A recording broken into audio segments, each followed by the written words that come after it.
Spirits were an American psychedelic rock band who were formed in 1967 and were known for blending psychedelic rock with jazz, blues, and folk influences.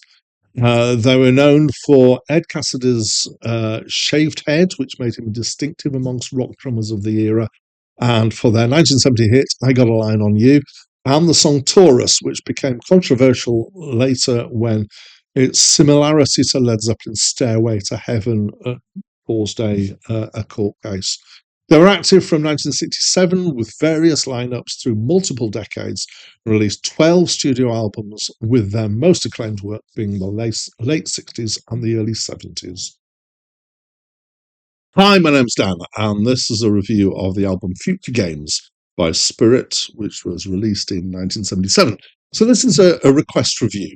Most of the reviews on my channel are, I've got this great big project where I'm reviewing my way through the 3,000 greatest albums of all time, according to a list at a website called Acclaim Music. It's a great list.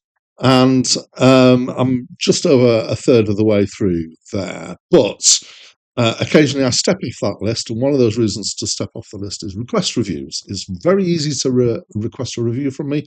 All you need to do is to leave a message on one of the videos on my channel. Sometimes comments get missed, so what I do is when I've seen it, I reply. I don't guarantee, for obvious reasons, that I will review everything that people suggest, but I will put it on my list. And yeah, so that's that.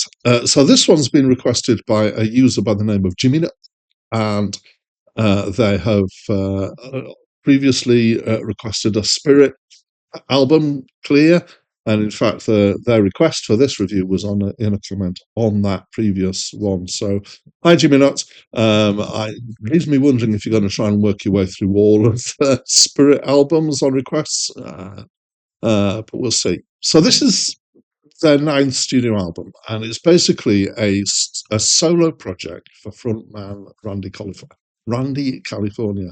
And it's part of a series of albums that were intended to be a comeback for the band, but which was only partially successful. So I'm going to describe this as psychedelic rock, but that's only part of the picture. So I'm going to dig deeper. I always do. So musically, it's definitely rock, ranging from quite acoustic and folky to more hard rocky. And musically, I found it quite engaging. I enjoyed it. There are 22 tracks, which might give you the impression that they're all quite short, and there is kind of short changeover, but even that doesn't give you a full picture of what's going on here, because basically it's a collage. There's snippets of songs and snatches of spoken word, some of it taken from broadcast things like Star Trek, quite a lot, but other sources. Some of that's at least pretending to be CB chat, Citizens Band Radio, and the snatches of all the Hawaiian music, and there's all sorts of things going on here, and it fades in and out with different tracks and goes back to bits of previous tracks, and then some of it's overlaid with kind of sweepy radio sounds or other effects, which kind of bring in that thought of psychedelia quite a bit. And it's almost constantly shifting. There are points where it kind of settles in for a while, but it very rarely does like a full song. It seems to do like, a verse and a chorus and then move on and then maybe come back to it. And then, oh dear, it's all kind of cut together. I would describe it as music for people with ADHD. It's just forever shifting emphasis. So I found it musically engaging. I found the songs are mildly interesting. His singing's pretty good. The musicianship is strong, but there's too much of the shifting for me. So I found it unsatisfying as an album as a result. It's interesting, but I think I'm probably too used to this idea of you do a song, you settle into the song, you do the song, and then you move on.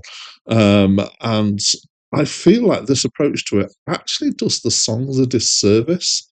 It's not giving them the respect that they deserve. And I feel like maybe it feels like that the thought was, well, I've got this album of songs, but I'm not confident about them and how they're going to go down. So let's do this thing to mess it up, to give it something extra that's interesting in the album. And I think personally that it might have done better if it was just a set of songs. I might be wrong, though, of course I don't know.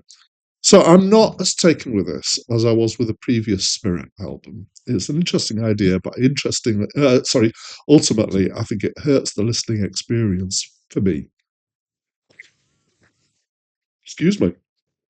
So that's what I think of this album. But as always, I'd love to know what you think of this album or of the review or any other information you want to throw in about this album.